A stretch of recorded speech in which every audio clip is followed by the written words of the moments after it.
If you struggle with shyness or social anxiety, check out our free No BS training course with actual useful advice you can do from home. None of that just get out there nonsense. The link is in the description below. For now, let's get to today's question. Best social anxiety jobs from home, and why I learned to avoid them. So first up, who the heck am I and what qualifies me to talk about social anxiety jobs from home? Well, first up, I had social anxiety for years. And I've worked from home for years. I've also spoken, written, and coached a bunch on shyness and social anxiety. So I'm happy to talk a bit about the best kind of jobs for social anxiety online, and how to get them. But first, I'd like to share with you why you might really want to avoid them. Before we get any further, social anxiety and shyness are the same thing.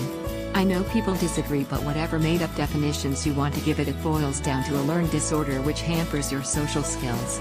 You can think of it as two sides on the same sliding scale, with shyness being easier to manage and social anxiety being closer to full-blown social phobia. But they both have the same cause, the same cures, and the same problems when it comes to working from home. Now, don't get me wrong, working from home can be great.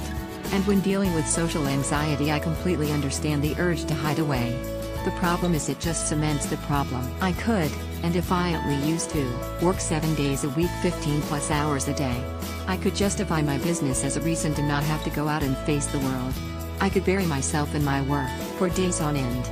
Between that and home delivery, I could go a while without ever even stepping outside the front door. But what do you think happened? For those of you who are unfamiliar with the cause of social anxiety, it's a learned behavioral problem.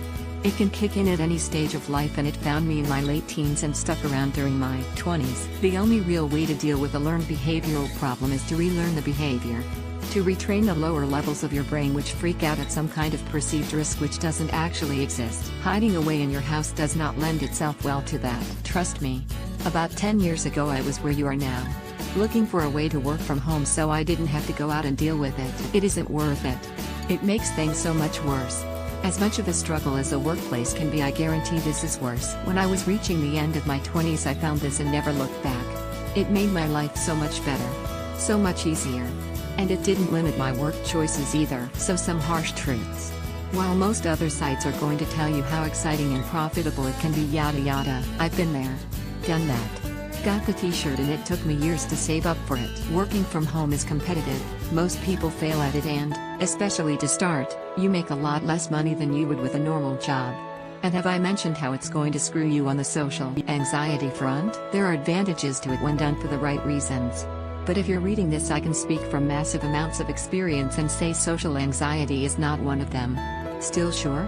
Alright, remote work is becoming more common. So there are plenty of actual jobs now hiring, especially if you have specific skills. But knowing the great mix of social anxiety and job interviews, I'm going to suggest skipping that to start with. If you start somewhere like Upwork.com, you can get some experience, and paid, without ever having to actually talk to anyone. If you have skills like web design or graphic work, then great. If not, there's always plenty of writing work going. Once you've given that a try as a freelancer, which is basically what you'd be, you could choose to take it further if you wanted. There's no such thing as a social anxiety job fair, but one of the best jobs for social anxiety tends to be in the tech field, and there's a deluge of companies hiring. I know several people who were struggling with social anxiety working as social media managers. You don't need to be using your personal Facebook often to run a page or group for a company. Most people in tech tend to be shy to at least some extent, and more of these jobs are going online each year. It does, of course, limit your choices when it comes to work. If you feel your social anxiety limits you to working from home, then there's a ton of stuff you're not going to be able to do, and that sucks. And, again, it's going to make things worse in the long term. If you want to work online, I say absolutely go for it. But deal with your social anxiety first. I suggest starting here, because you'll thank yourself for it later.